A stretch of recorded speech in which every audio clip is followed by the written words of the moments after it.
Sneak dissing, we don't see the competition. I drop off a ransom note that your art is missing, nigga. Pay us in full with the money, or she gon' get her fingers clipped off like Lil Sonny,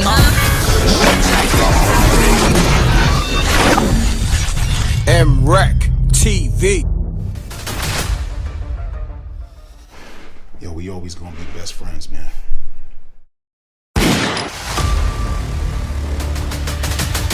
Peace world, we live on MRecktv. I got a special guest in the building, Spider Lope, man. Address the people, my brother. What it do, M.Reck? Reck Salute, Live, man. everybody else that's tapping in. My few loved ones that I told I was gonna be here. I'm sure y'all up in here, Tree. We Yes, just in sir. here getting it in. Blue Smurf, there go my artist right there. Blue Oh, Smurf, salute, OTM, Blue Smurf. on my mama, 2 M's coming real Yes, soon. sir. That's his project. My boy Vicious up in here. Yeah, I see the Google gang in here. Shouts. Yes, sir. Salute, salute, salute. Let's get right into it, man. Take us to the beginning of this Wack 100. I want to say, is it beef or what is it? Is it issue? Is it an issue? No. Is it a problem? What we No, doing here?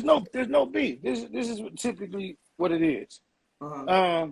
I had involved myself in a hiatus or a step away from the game, Mm-hmm. roughly around 2010. I was totally tapped out on the evolution of the internet and everybody being on there speaking, talking, telling their story, and the evolution of Wack No Honey. I had not really realized, kind of generally aware his name was becoming more popular, but I didn't quite realize all that he was been running around claiming and saying and how tough he had been behaving. However, he's someone I've been known since like the year 2000, 2001. And upon the first day meeting him, he revealed to me he was a hoe. Now people think, oh, okay, but you fucked with him after that. You know, in the game of chess, it's not seek, destroy, eliminate. You know, everybody play their part. You know, in any game you're going to be in, especially if you're going to be extremely alpha as myself, you're going to be dealing with a lot of people that are not quite on your level, whole people. And he was just one of them. So, but hold on, not to cut you off. Mhm. Can you reveal that point you talking about that he revealed himself as a hoe? What, like the day I met him as this supposedly OG Pyru, according to him, in a death row environment, upon being introduced to him, he wanted to announce to me that, hey, yeah, you know, my girlfriend, she used to fuck her, but I bought her some braces and put her through nursing school. She bad now. Oh, And, word? yeah, I don't want to disrespect my homegirl and say her name right, but the female that he's referring to, is she from my hood? She a Crip. She like, she a little older than me, right? Like, so my experience with her is being a young nigga fresh out the pen. My homie take me over to where in VNG. I used to have some homegirls used to hang out in VNG hood. And went over there with the homies, meet a homegirl, go spend a night, get some steak, eggs, Pepsi in the morning a couple of times. And from then on, that's the homegirl from the hood for years. Well, 976, neighborhood, that's the homegirl, East Coast Crip. But upon meeting him, I don't know what it was in him. I guess he was uncomfortable knowing. Well, I don't know how he even know that. She must have told him that, but he represented it to me like I had a relationship similar to his. But he let me know like it was some type of competition off the jump. Like, oh yeah, you know, used to fuck my girl, but you know, I put her through nursing school and bought her braces. She fly now. I cleaned her up and got her right. Then M.Reck, I promise you, on my daughter's dead homies, Lokes, and loved ones, every time I saw him, and I'll disqualify that without an absolute. Almost every time I saw him for the next 15 plus years, he brought the same shit up. Definitely every single time I had the opportunity to introduce him to somebody from East Coast, meaning like, hey, cuz, this Wack. Hey, this my homie from Whoop East Coast. Every time, the first thing out of his mouth was, oh, you know my girl from East Coast? He used to fuck her. He used to fuck her. But I bought her braces and put her through nursing school. This is just him. So just knowing me and how we move and everything, even when I was befriending him and cool, I knew you was a weenie, queerdo, hoe ass nigga. So even though I proceeded in utilizing you in my battle against Doja, aka Jason Taylor, aka the rapper named The Game, when we were battling, and I was familiar and associated with Suge Knight, and you through he, and your homie that was a rider, Pooh Rider, I utilized your name and Pooh Rider's name in a lyric to say, I got 100 young niggas with me hollering 2 P's. I put Wack in the game as far as announcing his presence in this shit. Nobody has ever, no one can give you a reference before Wack No 100, before I mention his name saying, I got 100 young niggas with me hollering 2 C's. Wack and Pooh Rider, them my niggas from 2 P's. And it goes on, but it's a diss song. It's a diss song toward Doja. So the things that I find ironic, you know, my history with Wack No 100 was him just being a get along, hang along, get around nigga up under Suge, a goofy nigga that laugh at everybody's jokes. And then when I started running with G Unit, there was this presence of a G00NS movement floating around out here. And we was G Unit cripping out here. It was on site. So I can recall one time being at a after party, BET weekend, a Neo party or something, and we had occupied Neo's VIP too long, and the security finally flexed their strong one and kicked us out, me and my homies. So as we exited the venue, we deep. In one peripheral, I see the red door Bentley, Suge driving, Wack No 100 is the passenger. In the other peripheral, the pack of homies see a nigga coming in the parking lot with a G00NS t-shirt on. And when they bang on him, he from Pyro, and they get to rushing him. So my just coming out the club, already on one, turned up, super lit. I see this going on and see Suge, who I know Pyro.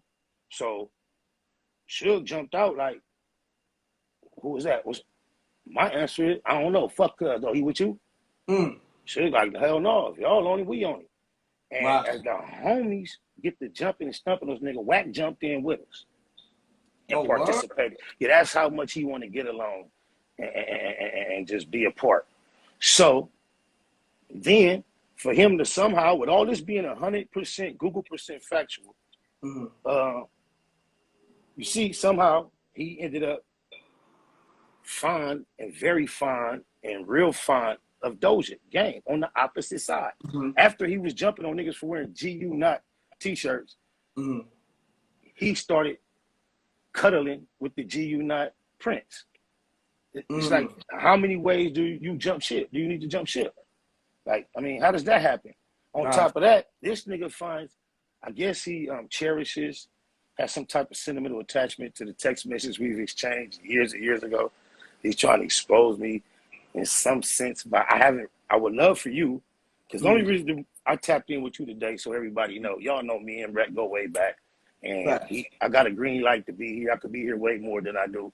Of course. You know, it's kind of a tricky thing when you have to balance a friendship with somebody that's definitely has the obligation to remain neutral a lot of times. So when I see the headline, and I like the way it was worded, although he used the catch words, he placed them quite properly, because I'm very, very interested to hear the shocking info. I want to be shocked. I want it, and then I like the way you use expose, but he exposed text messages. Yeah. And it exposes it. I love that. You get that. No, I respect it. I respect it, bro. I respect it. So that's what made me call in and tell the homie what time we doing it. Hold on. Somebody leaving a number on the screen. Who that? Mr. Amino 8562. That's like a Long Beach native area code. Nobody that I know though. Oh, okay. Yeah. I'm just really when I hit you, I saw your title said, Wack No 100 drops shocking info about Spider-Lo.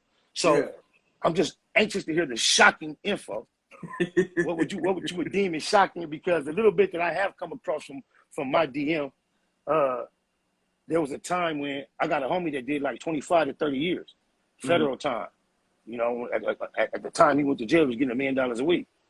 And I let Wack know that I'm in the car with cuz, and he getting at me about movie rights and deals. Like, with Wack, it's always been who he was standing next to. From the moment I met him with Suge, his whole value has always been not what he can do, would rather the nuts he was so willing to ride and claim and be so tight with and claim everybody was his homie, that established somewhat of a value to communicate through him. So if I had a venture, I don't know how he gonna try to make somebody feel embarrassed about presenting $1 million play.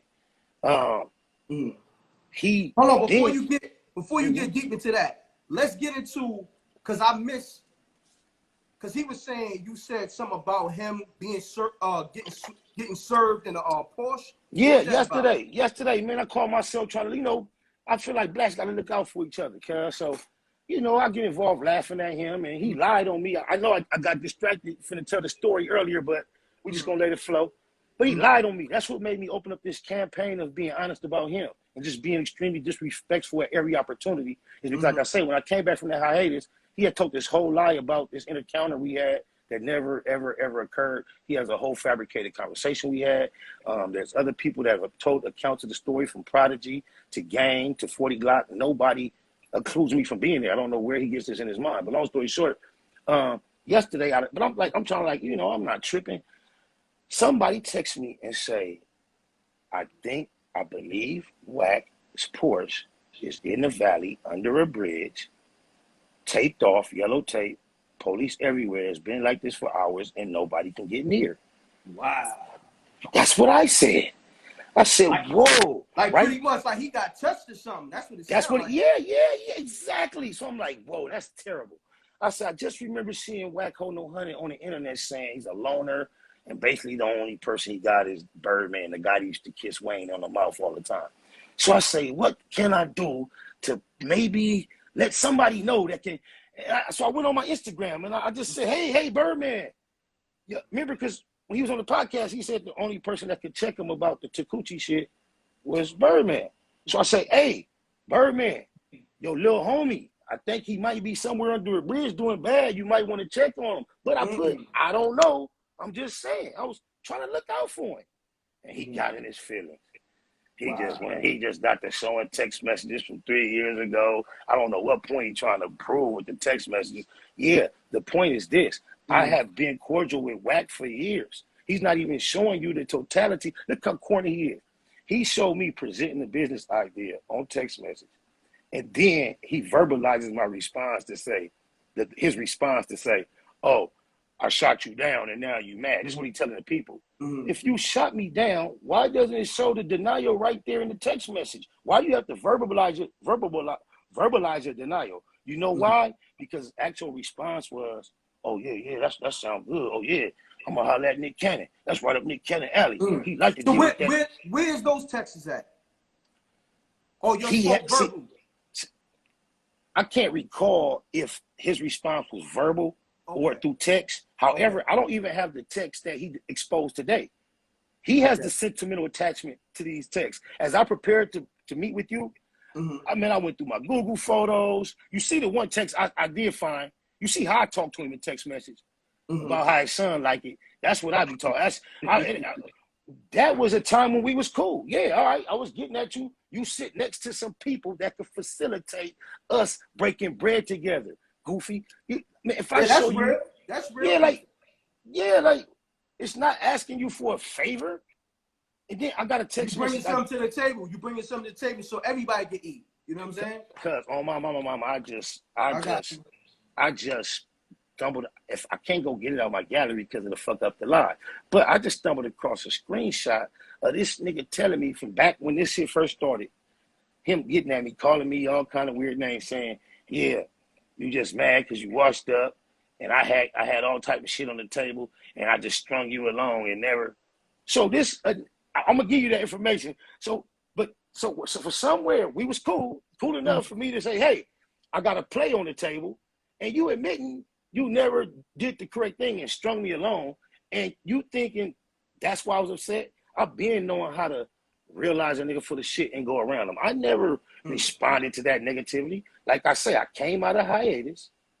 and realized this nigga told this whole story and included me in the whole event that I never intended and lied on me and disrespected me. If you realize, as he built his character and his image on the internet and tried to receive clout from his experiences and the names he can attach himself to, when I see how many views that story then got, I realize he established himself largely based upon the lie he told on me. For people to believe he could speak to me in that manner goes a long way. Yo, Lo, your joint froze up. Hopefully I don't know you why. get a call. Yo, Lo. Yo, I'm still here. Oh, I don't know. There you go. You got Still a here. call? You got a call? You got a call? No, I ain't get no call. Now, go ahead. Continue on, though. I'm on the air. I just, how dare he blaspheme me? Like, what type of queerdo goes that far out of his way to make up a whole story that never, ever, ever took place? And he put me in it. So this is how much of a realist I am and how much I try to get the other nigga the benefit of the doubt. He must believe I was there. I don't know if he got me confused with somebody else. But then I'm like, damn, he couldn't. He fabricated a whole back and forth conversation between he and I. He had some, he said, that I said, and it never took place. He wants, he for some reason, he's saying I had my guy, which was Gang, trapped somewhere with Mobb Deep and a whole bunch of G-Unit niggas. I was on him. It was beef. I had him trapped, pinned in, and Game I stood there and waited for Game to be able to call him. He was somewhere else with Suge. He gives this story about him and Suge arguing about whether or not they was even gonna go help Game because Suge didn't give a fuck about Game. So wow. I stood there with my man in the twist. First of all, he had time to make this call. Then wherever they was at, they argued about whether and then Wack, this, not only was he lying on me at this time, he tried to get an impression Suge didn't want to go, but he made the call. We going on Pyro. So he bullied Suge and they came anyway. Then not only did we wait for him to get there with his super Pyro cape on to mediate, me, Spotted Loco, me, SPI, waited for all that for you to come and tell me it ain't no such thing as G-Unit Crip. Wow. Without my participation, that shit was spray painted all through my hood at this time. I had G homies with G-Unit tattoos everywhere. Like niggas that, hey, he just is talk like there is no way possible on God's green earth he could have survived that encounter, speaking those words to me with it not being physical. He couldn't even got that shit out, girl. That's some way I was pushing my line. Oh, my mama. Everybody that know anything about me know it. That is the biggest fabrication. But when you think about it, even with the government, and to pull off a big old heist, you got to be bold enough to tell a big old lie. And Cuz told a big old lie. I don't know what he thought was going to happen, but that's why somehow in my mind, I think he believed. Just guess who? You know who for a fact know that shit never happened? Our little bitch that he bought the braces for, put the nurse in school. What up, homegirl? I love you, cuz. EC Crip, cuz. You better tell that nigga. You know damn well, dead homies on Suge. Rest in peace, cuz. That shit ain't never happened. Well, it's impossible. Yes, sir. Let's do this. Now, it's 2021. Is it on site with Wack 100? You see him in the street. Is it on site? What we doing? Let me tell you something. First of all, I have a record of speaking a whole lot on the internet. You've never, ever heard me talk about potential violence that I may participate in. Any violence that I ever speak about is sharing an experience from the past. It's already happened. I don't make no threats. I'm not a prize fighter. I don't engage. This is wide open to the whole world. You know what I'm saying? I ain't what I do. I will let you know this about myself. I am a man. Everywhere I go, I defend myself. I don't let nobody that I have a problem with get close enough in arm's reach. I go first. And, I'm not chasing nobody. I don't want no problems with nobody. Oh, my mama. Yeah, but nigga know what he better not do. He dig a lies. Oh, my. I like to articulate that.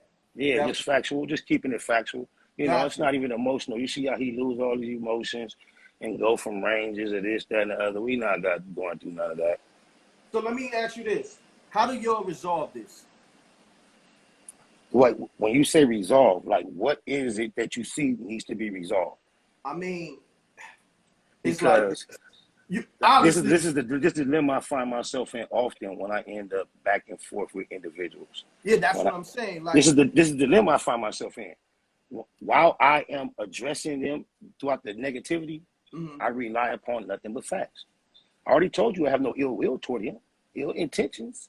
So what do I have to do? Like, unbelieve the facts? A whole nigga is a whole nigga.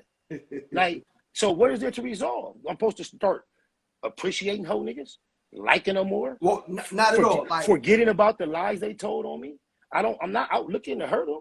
If his name comes up, you see, I'm one of your little homies now. I do what you do. Yeah, I speak. I speak on current topics. His name comes up.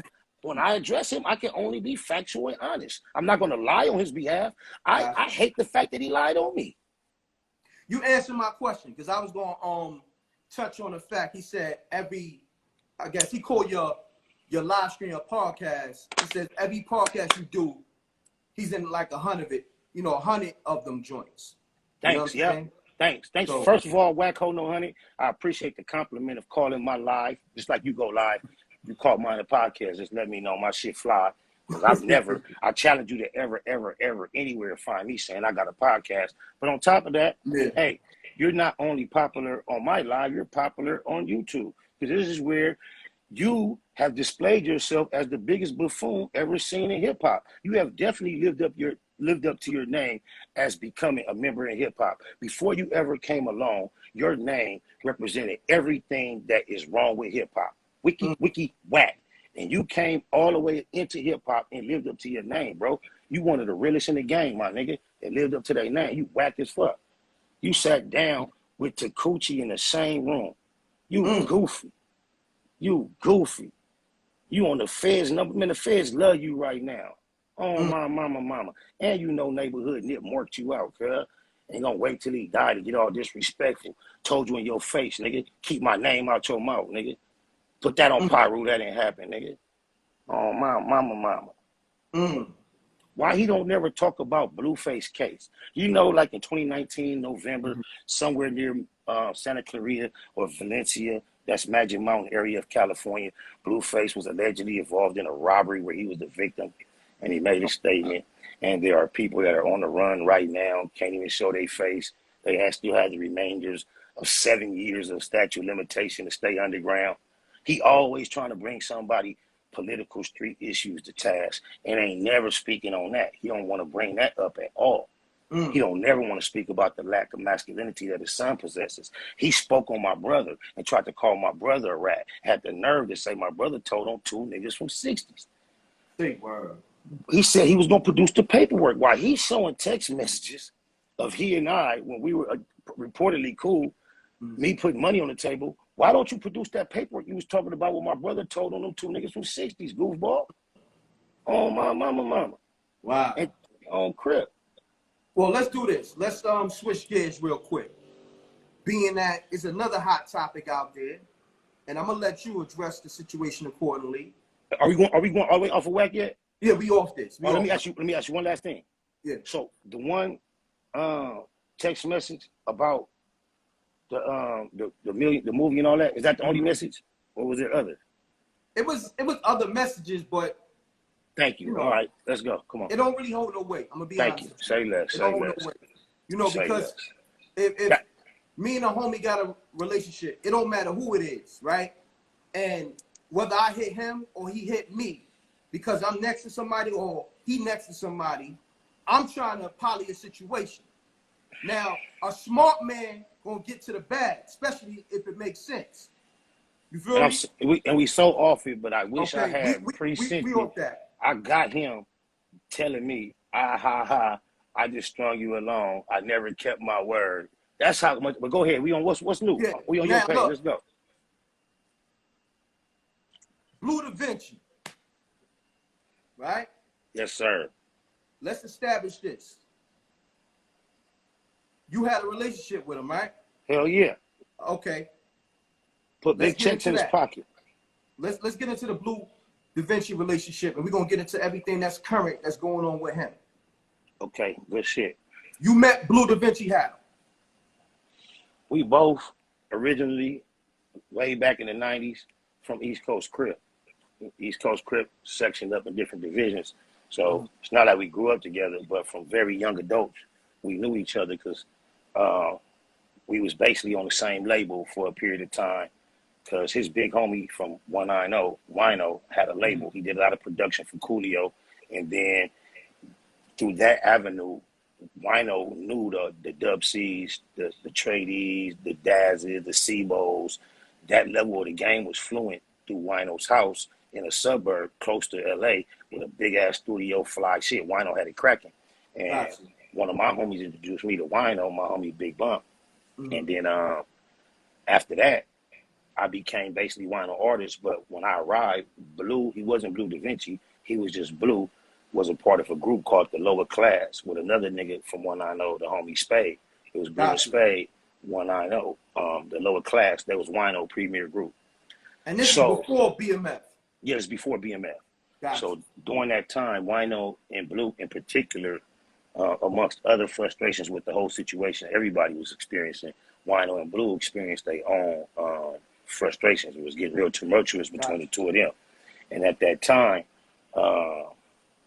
Bleu started announcing to me and Spade, like, cuz, fuck Wino, I ain't fuck with him no more on the music.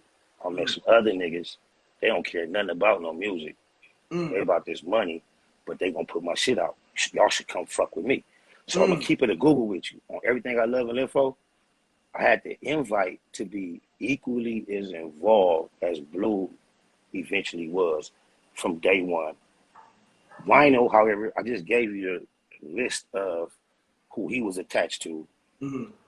Bleu never quantified or couldn't quantify what the future held to get me to see why it would make sense to walk away from what seemed the industry to deal with these niggas. But my inclusion into that BMF situation at its inception, as far as Bleu is concerned, goes beyond just Bleu inviting me to be a part of the team. Although I did not accept the invitation, Bleu and I stayed homies. And then there was a period of time where the Bleu, Meech, and some other niggas had a house in Gardena, California that is right adjacent to Carson and Compton. So I used to sell weed at the time, nothing major, I keep an ounce or two at QP selling dimes or whatever it was. Bleu used to just call me like, hey, cuz, you got some weed? I'd be like, yeah. He'd be like, fall through. And I would never leave with no weed, no matter what I had. They'd buy it up. However, it was a nice house that like a grown couple would occupy, but it wasn't furnished. It was just like a trap light, but nobody was diamond up. Niggas was in dingy t-shirts, and it was like They was still in the ground. It was it's in the like ground. 1999, 2000. Yeah, they what all that flash hadn't never appeared. So from then, that's the last memory I had after Bleu met them. That was the time frame, and then Bleu literally took off with them and was gone. Wow. And then I still had yet to meet Suge, spend 2 years with Suge, walk away from Suge, then meet. But all the while when I'm fucking with Suge, you hear this BMF shit buzzing. Like, it's just the biggest gang in the world. You just hearing the reputation building. It's like I'm around black industry. I'm around the road, also, and it's buzzing. So like, and then you start hearing this name, Bleu Davinci. And just because of everything, my mind is just wondering, can't be the homie. Can't be. And then finally opened up a Source magazine one day and seeing Bleu in there chunking up the hood like this. So it was like, damn, that's the homie, cuz so I already had gained a respect for the movement without knowing that he was involved. And now knowing, nigga, I know he the rapper of that shit. I know the nigga that's the face it. So still, like when Bleu left with them, between he and Wino, it got real bad. And the fact that I remained Wino artist and carried on, Bleu like turned his back on that situation and went on to what it seemed to be like success. I wasn't sure how he viewed me as in relation to all that. So here it is. I'm on tour, moving around with the unit. I see him in the Source. I'm knowing that's the homie. Not being actually on tour, I had a time to be in Miami with some of my own partners, Tattoo Danny, my nigga Slim, and Puto, and they was throwing a big party for Bleu birthday called Heaven on Earth at this big ass club. I made it my way to go down there, and when I finally got up on stage and was kicking it and doing my thing, politicking. The nigga, somebody on stage called me over and was like, "Hey, Spider, like, tell this nigga how far we go back." And the individual he was talking to is somebody in the capacity of a CEO, had broke bread with me about a year or so ago on behalf of one of his artists that I knew. I did a feature, and that was the only thing I knew about this nigga. He a money nigga, so I know when it was trying to get paid, he the one that went in his pocket. And so he was telling this nigga about that story apparently, which caused this nigga to call me over and say, "Spider, tell this nigga how far we go back." This nigga is referring to that house in Gardena when he used to buy my weed. Now, I'm on this stage with 60 niggas. So when the nigga said it, I'm just thinking about the house in Gardena, right? And I can't place this face versus no other face. So I know what he's referring to. So I'm just like, yeah, I remember Gardena. And I just like let it phase off. I'm just caught up in the overall moment. Not knowing that this is Big Meech the whole time that's trying to. And the only reason I was not aware or probably didn't become aware of who he was any earlier is because fucking with young Buck Jenner and him trying to over-represent what he knew about the situation. We got an opportunity to meet T at the same time. But instead of him letting me know we about to meet T, he make it seem like he finna introduce me to T that he already knows. Wow. But he don't even know if it's T or Meech. Whatever information he got, he telling me the leader of BMF. So I had one point ended up sitting in a hotel room in Detroit with me, T, and Buck for about an hour smoking and talking. And when he left, just talking with Buck, I'm like, that's the leader of BMF. So I didn't really realize it was a Meech and T at that point, like that as the leader. So I'm thinking he referring to Meech. I'm like, that's the leader? He like, yeah. I'm like, that's Meech. And instead of Buck saying, I think so, or he like, yeah. So you see how different they look. So for a long time, I had an image in my mind of who Meech was. So I didn't even have no idea that when Meech was trying to prove to Pops, that's the other nigga name, how far we go back, which was to like the very, very early 2000s. I didn't realize it was Big Meech. But when I found out about standing on that stage 10 minutes later and realized I was like slightly embarrassed, very humble, extremely honored. Like that like meant something to me. Like not trying to belittle him in any way. It only makes it the moment larger because of how much I respect who he was for him to have the energy to try to want to prove to somebody how far we go back. That's just authentic. And I just imagine that, you know, as time exists, as genuine as the whole world views him to be, that type of connection is somehow free Big Meech. That's all I can say. But yeah, go ahead. And during that time, because I remember you telling me part of the story before, 50 ain't want nothing to do with BMF and Big Meech at that time. Nor Jeezy at all. He didn't like nothing about it. Anytime Jeezy name came up, even when it wasn't associated with BMF, any type of props, he would always make comments like, I don't see what people see in it. And he would always downplay the BMF scenario in a sarcastic way because if anybody else around bring it up, they always speak in admiration. His input will always come from a spirit of sarcasm and predicting the downfall and never giving no props, never tap in. It could be an 8-nigga conversation responding to a recent weekend that they turned up that everybody from each coast is talking about. And everybody in the room could be speaking on it from a salutatory perspective, like, you heard about, yeah, they did this and they had this. And he'll be the only one to come in like, nigga, stupid, man. The Fed's got to be finna. That was just his spirit. Wow. I walked Bleu Davinci into the G Unit office. I introduced Buck to, after we met T together through one of his constituents, I introduced Buck to Meech. So when he tried to expose 50 and say, I tried to get you to sit down with Meech and all that, that's me. Wow.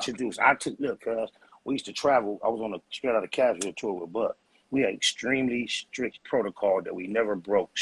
City to city, state to state, airport, 16 passenger van, to the hotel, to the mall, to the radio, to the venue, back to the hotel, back to the airport. That's it.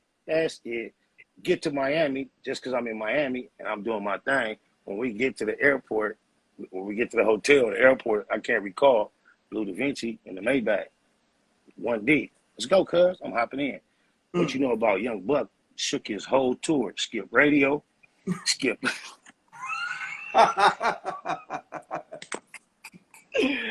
Oh, my mama. He Son jumped in the backseat like a groupie.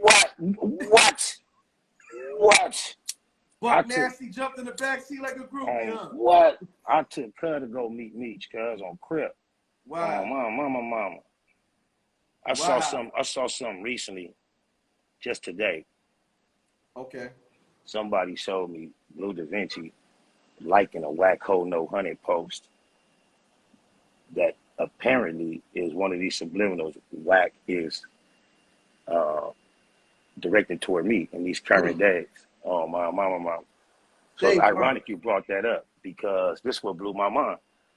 Somebody just the other day sent me a clip trying to prove to me that Blue was a rat.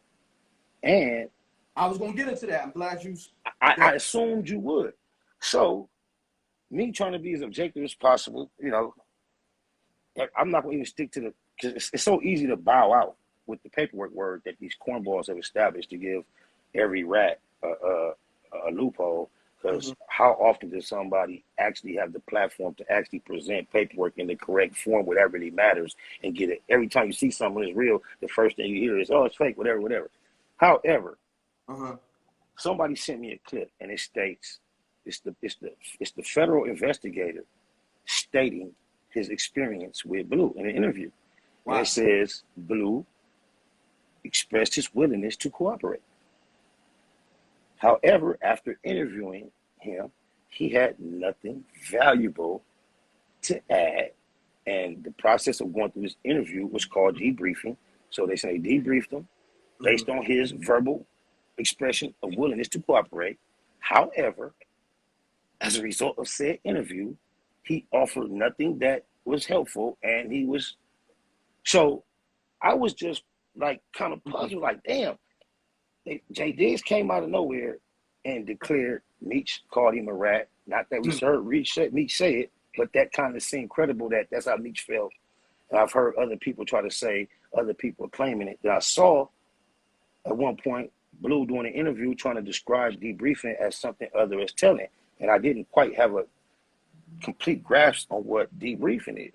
But to see him showing allegiance to Wack No 100 after he done sat down with Takuchi and the feds, for real, and washed up some niggas that was really getting this money, getting it hot and all that, that just like speaks volumes. I don't know. I don't know what these dudes really be into, bro. I don't know. Like for him to be, but I think, you know, I think Blue spent a lot of time growing up in the valley as well. Got you. There's no telling what type of bond they have. And like, the homies that been kind of foul to Blue too through the years. He done been through some shit with the homies. Oh, my mama. But I don't know, cuz it's like, I was like, if that's all they got, that statement saying, I mean, like, it's one thing to be Scarface in a movie and spit in a nigga face that got you chained up with a chainsaw. It's another thing to finesse the people and say, hey, I don't got nothing to hide. Sure, I cooperate. But then when y'all, I'll tell you everything I know. I promise. But then when y'all start asking me about this shit, I wish I could help you. I don't know. I don't see the problem with that. I don't know. I don't see the problem with that. I don't know where they. So basically, you saying like Blue could have finessed him. From the official record, that only thing I've seen that is the feds expressing their experience with Bleu Davinci as far as interviewing him. That's the only thing I've seen, and this is what they're saying happened. And it's like people are so... They took that and run with it. Yeah, they tweaked on catchwords. Just like if you and I weren't equals, I could have used the title instead of applauding you for it, find defense. Like, aren't you exposed? Like, yeah, they see, cooperate, because that's in the terminology. They didn't now allow the system to dictate the game or the streets. Instead of using that, this is what people don't realize. This whole paperwork chart, it got corny. Just like gangster, the word gangster got corny. Just like the word fade, catch the fade, and got corny as fuck.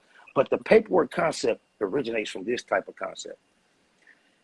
In crime, and typically organized crime or gang scenarios where you have affiliates or enemies. There was a spoken rule even amongst your enemies, no telling, no cooperating. Now, when you violated that, there was an unspoken, unwritten rule that you a green light.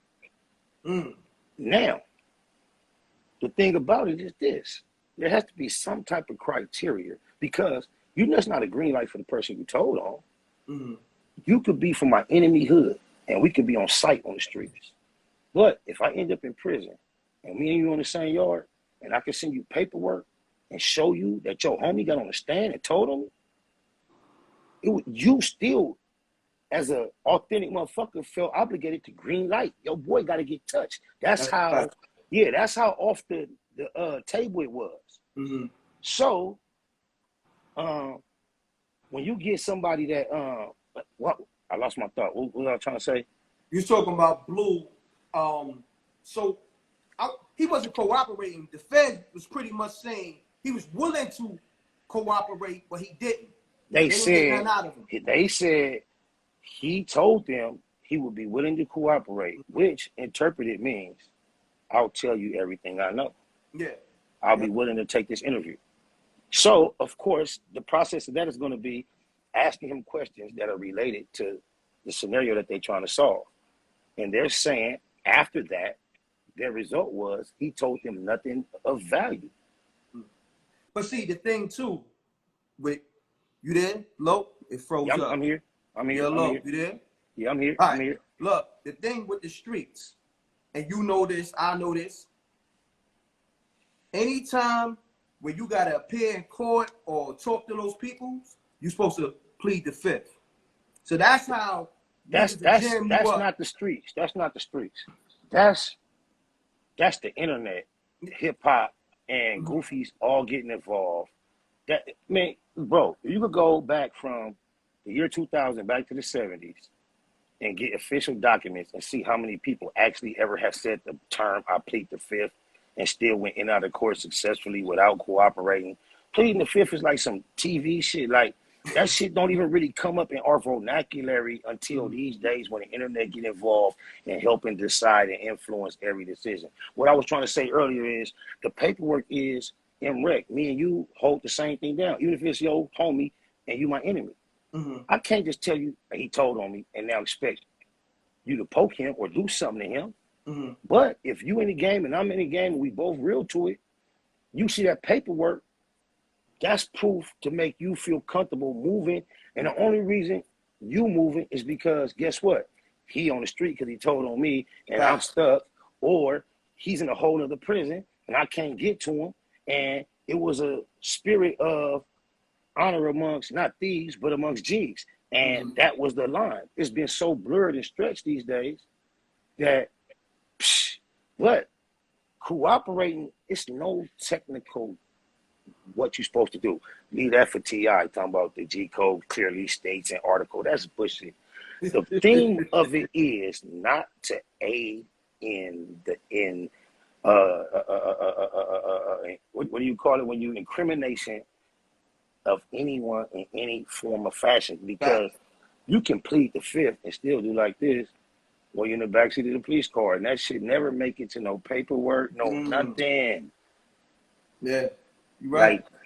Like I never in my life in the scenarios where I've been told on, I don't need no nigga to see no paperwork. I know when I've been told on. Well, I'm gonna say this, and this is for me. Cause I get tired of this shit too. Like niggas be on the internet talking about this nigga ratted, this nigga told, right? And don't be having no real facts. If a nigga ain't put a nigga in jail, you know what I mean? Whatever it is, whether it's 1 year, 2 year, 5 year, 15 to life, you can't put that on a nigga. You can't put that tag on a nigga. I see niggas do it all the time on the internet. I see dudes do it all the time on the internet. It be controversial. At least sometimes they be like, he told on him, and it be controversial. I went through a whole battle with a nigga, Doja Game, aka JC Taylor, where I was really disrespectful, record after record, and the worst thing this nigga could say about me, and all he said was, Spot a Loc, well-known Crip, not because he put in work, because his brother was snitch. So in order to disrespect me, the worst thing you can say toward me, period, is include somebody else. But it's right now, Bosco hold no 100 and Wack hold no 100. Repeat that same phrase, your brother a snitch. That's how long. It's the same nigga who say Olivia was a man. And can't not one person even give hold you on. Let me stop that. They can't even tell you, they can't even give you an idea of who he possibly maybe told on. I never heard one name. Hold on, let me say this. I know Olivia. That's not no man. Homegirl bad. Thank you. And this is general. But know this. Back then, I moved around a lot of places, and I encountered more than one grown man say, "Hey, Olivia really a man?" But see, so that's that false narrative being built. So without not only without paperwork, you can't even name who he told on or the crime, when, what day, what year it was, none of that. But because the same nigga that said Olivia was a man said your brother a snitch way back then, you got Wack hold no 100, Bosco hold no 100, still saying it today. They don't know. They just grabbing it out their ass because still yet today, when you try to disrespect somebody like the Low, you gotta lie or include something that don't even got nothing to do with me. Because although there's no evidence of it, it's not true. Even if it were true, what do that got to do with me? What another nigga did? Yeah, facts. Yeah. Facts. Now you're right. But let's do this. Let's keep it current. Now, you addressed the relationship with Blue and the whole affiliation with BMF and Meech and all that, right? Blue is spazzing right now on the internet, going at Meech, Little Meech, the whole BMF. It looks bad. You know, he's not in the series. I hate to see it. But how you feel about I hate to see it. I hate to see it is my overall perspective. And if the only thing Blue did to get classified as a rat is what I've been exposed to, tell the people, yeah, I'll cooperate. And then when I go in and investigate, pretend like I'm really trying to figure it out. And whether I was pretending or not, I couldn't help him. And if that's the only thing he did, and they put him in a rat box because of that and excluded him as much as he was a part of that, I think that's foul. Because just think, part of the person in the executive is comfortable funding a whole murder investigation. How do you justify that? Chris Lighty died. The NYPD closed the case. Curtis opened it back up. He funded a murder investigation. How much more police do it get than that? What other nigga you know is comfortable getting on camera and saying, yeah, I'm a gangster, but my homie died, so I funded a murder investigation to figure out who killed him after the police said it was suicide. That wasn't good enough for me.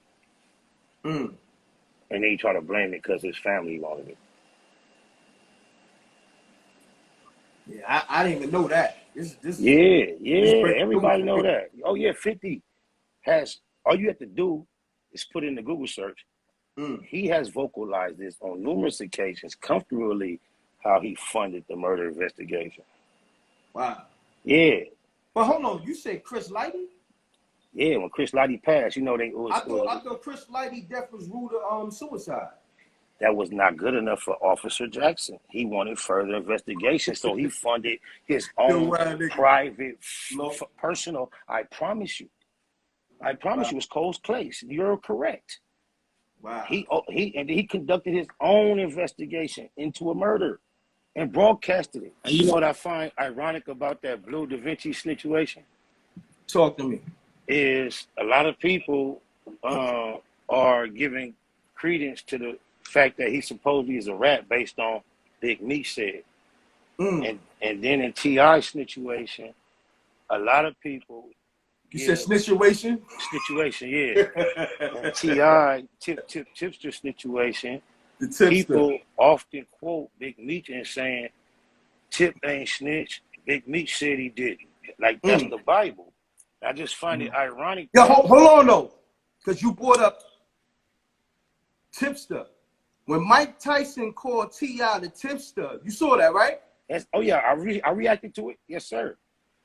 What was your reaction? Because I didn't see your reaction. What was your reaction? My reaction was, I saw what everybody's implying, and I agree that that could have been an implication, but just knowing Mike and how friendly he's approaching these scenarios, he could have been just being cool, like he would have called Rick the Rickster. Like, but to us, and we know everything, it just comes across. I'm not totally sure Mike was trying to clown him. Yo, but I'm gonna be honest. Uh-huh. Mike would have had to edit that out. You know what I mean? Or his team, right? But just think about it. Yeah.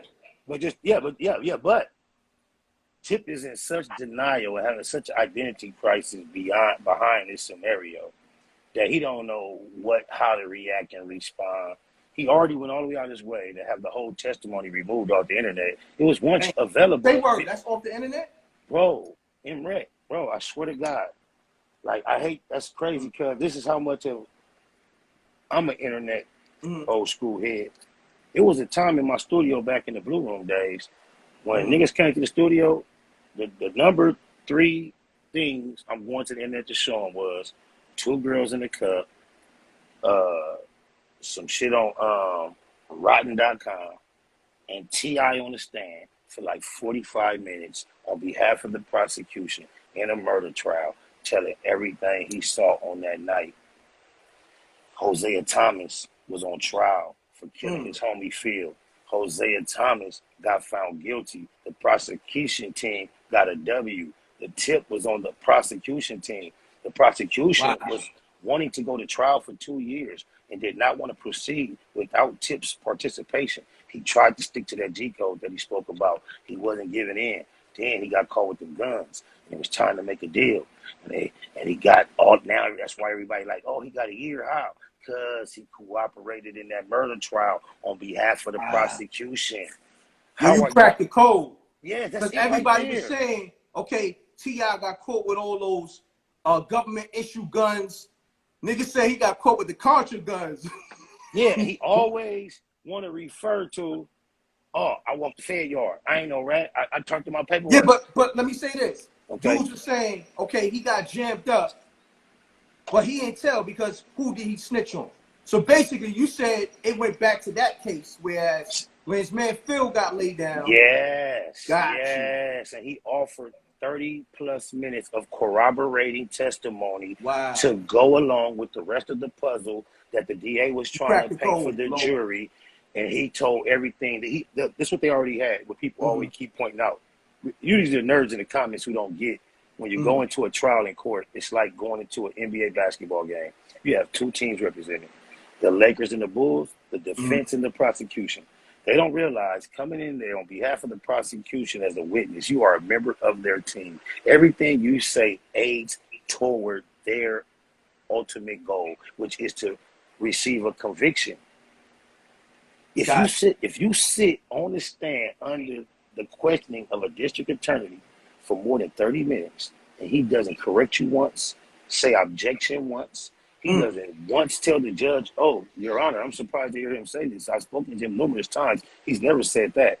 His whole line of a question, you answer every question perfectly to his satisfaction, and people want to suggest, oh, he went and told, he didn't point nobody out. His own brother told on him. Check me out. If the DA did not deem what T.I. had to add to his case extremely essential toward achieving a fucking conviction, he would have never held out for 2 years without going forth to trial and hoping and waiting for T.I.'s cooperation, and finally waited out to the point where T.I. was in a pinch and he needed some negotiations done.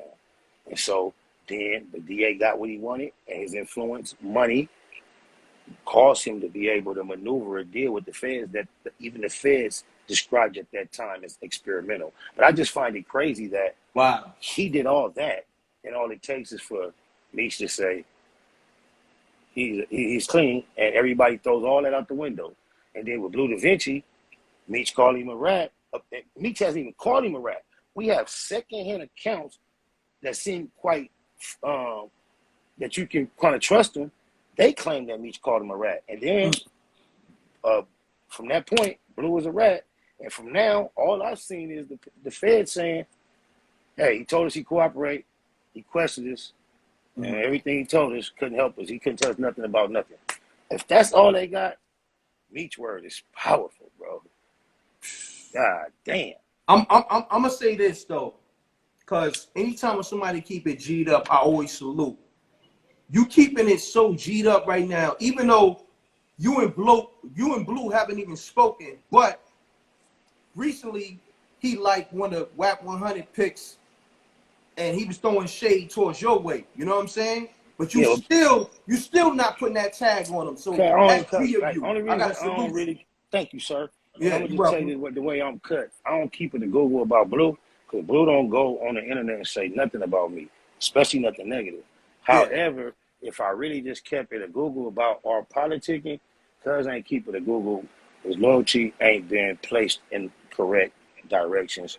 He ain't keep it a Google a long time. Bottom line, if you look at money between Blue and me in the sagas, everybody would assume that he experienced the larger side of exposure to finances throughout since he met them guys, right? However, I've put large checks in Blue pocket. Word?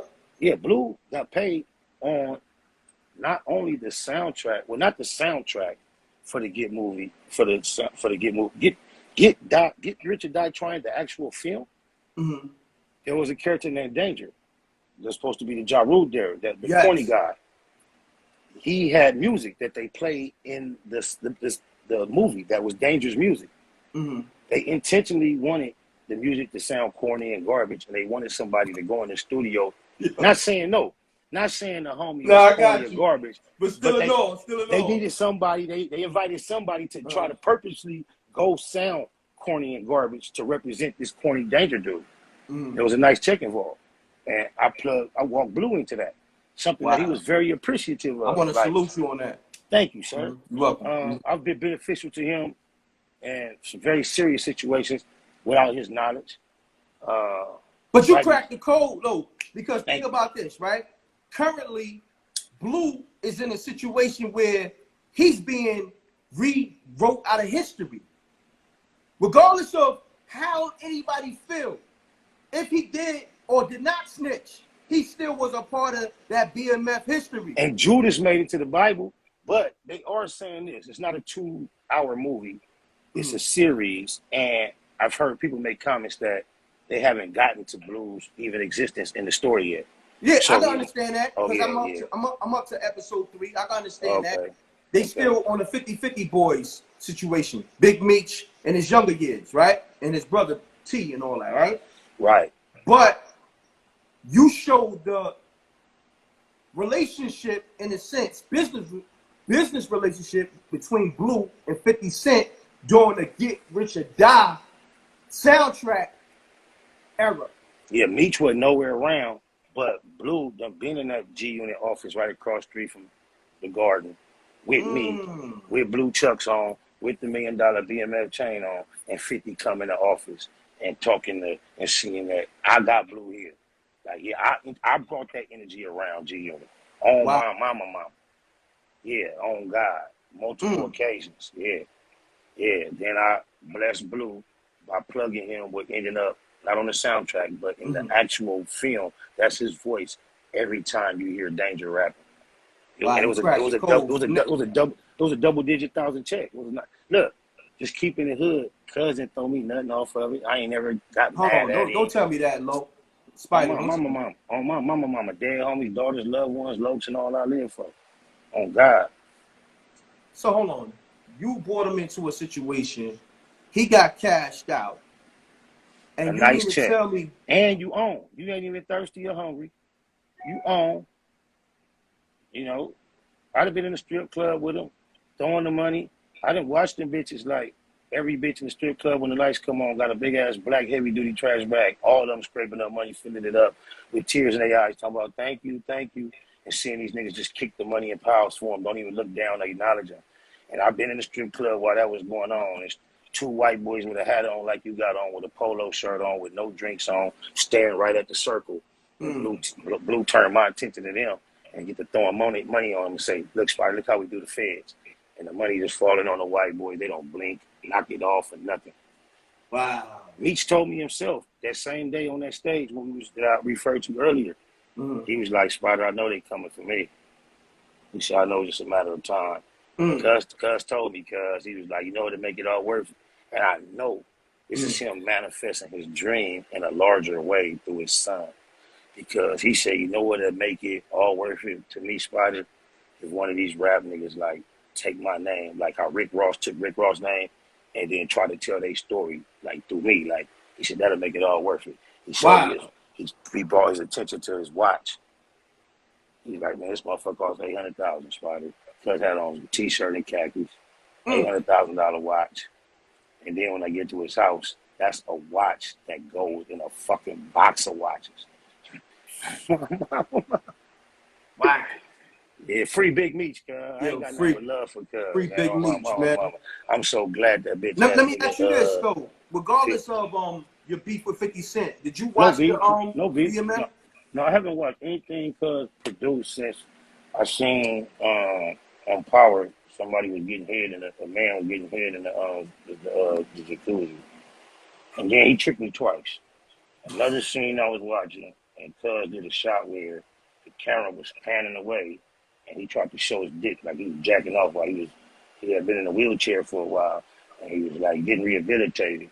And it was like he was in the room looking at the computer jacking off and then he did a shot where the camera like was panning off. I swear to God, cuz he either showed a real dick or tried to make it look like he showed a real dick right before it cut away the commercial. And I was rocking with him because I liked with the power shit, like not taking nothing personal or our experience. It was too big of an event to try to even go that route. So I was tapped in. But what I was appreciating about the show at that time was I was being bombarded on other shows like Scandal, How to Get Away with Murder, and The Haves and the Have-Nots with very explicit, what I would just say, vulgar, male-on-male, explicit sex scenes. And it was fucking me up to the point where I was liking everything else about the show, and then they would just out of nowhere take you from a regular scene that Hold on 1 second. Let me close this window because niggas playing music. I don't want YouTube to flag this when I throw it up.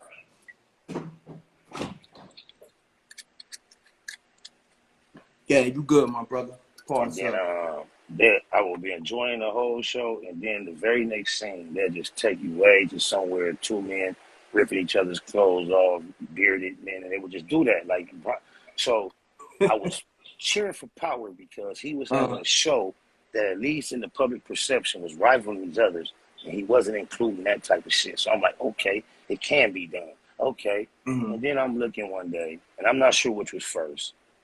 But I became disappointed with these two things, and I stopped watching.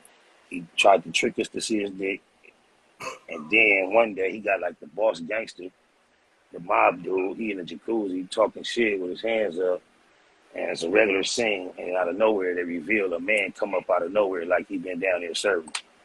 That was cool. Yeah, that was cool. I must have missed that. I'm glad I missed it. How about did you miss him on the couch, pulling out his phone, reading a text message from Eminem? Talking about he want him to fly over in a helicopter and come sit on it. Nah, I missed that too. Bro, you two tapped in and we keep missing all this shit about this nigga, bro. They word. That's spooky. That's spooky. That's nuts, my brother. So look, let's talk about this. Watching the comments at every timestamp of these things when you surprised, watch what the people comment. Watch how many people are already familiar with everything you surprised you just heard about. Watch. I'm gonna definitely look back. Yep. What's going on with Spider Loc as an artist, as a man? What's currently going on with you? Oh man, currently most of my time presenting my skill set to the public is launched from the Black Box, which can be found on YouTube.com /Spider Loc Most Easty. That's my channel. Wack G00NS say we got a podcast, but I've never classified what we do as a podcast. What I do is go live on a pretty consistent basis. And I've developed a community that we call ourselves the Google Gang. The reason why we the Google Gang, because we don't keep it 100, we don't keep it 1,000, we don't keep it 1,000,000. We keep it a Google. A Google is a 1 followed by 1,000,000 zeros, a Googleplex, an infinite amount of zeros. And I'm also put out a series of EPs since 2018. trying my hand as a CEO. I have an artist named Blue Smurf about to launch his EP either toward the end of this year, early next year. On top of that, I'm a longshoreman. Shout out Local 13. I spend my time out on the docks getting dollars. I'm a grandfather. I'm loving on my grandbaby. Oh, wow. Grandmother, Congrats and on yeah, my granddaughter will be 2 in January. Wow. I'm loving life, man. Appreciating the ability to be here. I got 2 grown kids, 3 teenage kids, and I got a 9-year-old soon to be 10. So you know that's a nice bill.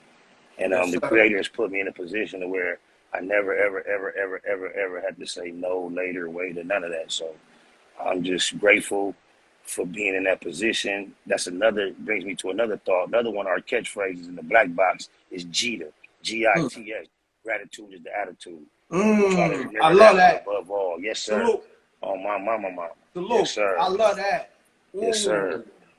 That's And hard because go ahead, please. 3 of my main slogans that I say, well, 3 words, 3 powerful words when I wake up every day and I say throughout the day is I'm grateful, thankful, and blessed.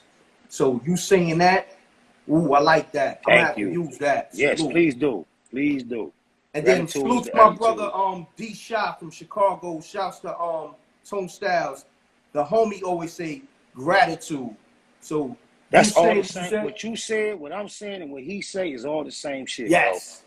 Yes, Facts. yes. And it just reminds us that we more than this physical form.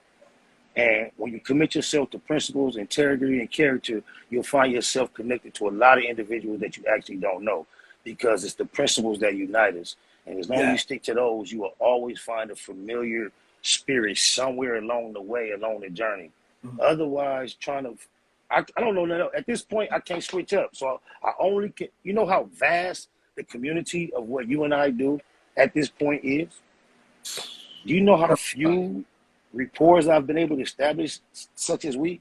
And none of us have gone out of our way to do anything to draw either in. It's just been mutual respect. Yes. Facts. It doesn't work that way everywhere. It doesn't. I want to let you know this too, y'all, and let you know I've taken on another step toward becoming complete what you are, and I've done my first 3 official interviews. Y'all can find them on my channel. I interviewed C-Mac 55 Crib on my mama. I very enjoyed that video. It's getting nice views. I also interviewed an individual named Slick Rue, who is a Hispanic OG Pyru from Compton, Campanella Park to be exact. And he has a farm. He's a very successful entrepreneur. He has a very unique story from nothing to something. I interviewed him. That's up on the channel. And last but not least, I also got to interview my day uno from the east side, Corvain Cooper. That's Corvain Cooper. And he did 10 years in prison for having like 40 tons of weed out of town in Louisiana. Wow. He was sentenced to life though. And I know it was FDT, Donald, but right before Donald Trump exited office, he didn't give my nigga a pardon, but he signed the executive order that says no life. You did enough time for them tons, the 10 years, and you freed my nigga. So wow. That's Corvain, real. yeah, you can Google Corvain Cooper name independently and see he's made his rounds of the CBS's, the morning shows, and then I was blessed to be able to interview him. And if you need the plug, I'll tap you in. He has a very interesting story. Plug that. Yeah, but I've been doing interviews, and I appreciate the interview. Shout out to Mark, Mike, and Russ. That's the team that actually put the interviews together for me on the back end over at Center Mills. And just trying to stay active, stay healthy, stay positive, and, you know, get money. At this time, y'all can find me immediately, constantly, consistently, continuously at youtube.com/SpiderLokeMostEasty, and then on Instagram at SpiderLokeMostEasty, the number 7. That's the way to get at me direct. Any fine females that just want to appreciate, there's also a cash app, SPI, $SPI Baymax. You invited, I already know. Listen, you know, that's if y'all choose. That's not even a request. That's just the information for those that might be sitting there thinking, I wish I had it. I would bless him. That's just for y'all. Oh, my mama. No doubt. Yo, Loke, man, I appreciate you tapping in with me, Spider. Man, you already know where they get them checks. I'm live on TV with M.Reck, MRecktv, SPI, my boy Wright, and the Wreck Mob. You already know. Keep it a Google. Salute, Wreck Mob. Yo, Loke, man, I'ma holler at you, man. When this go up, I'ma hit your phone, text you. I'll send you a text. Much love. All right, love, family. Salute. Peace. Yeah. If you ain't talking 500 and better, we ain't speaking. You losing sight of the forest. I'm a go-getter, figure it out regardless. That's what a hustler do. Move, chucking deuces. It's time we chew. Move, no more excuses. Yo, we always gonna be best friends, man.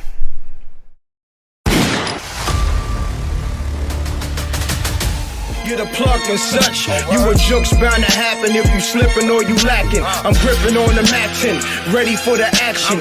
Shots to make you break dance and have you do a backspin. I got more kicks than karate flicks.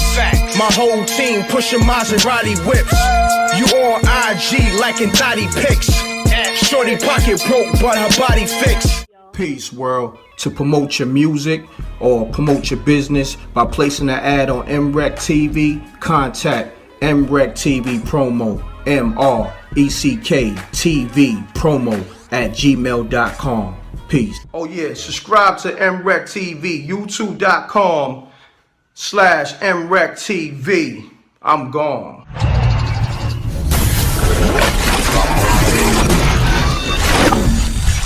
MRecktv. It's got a music.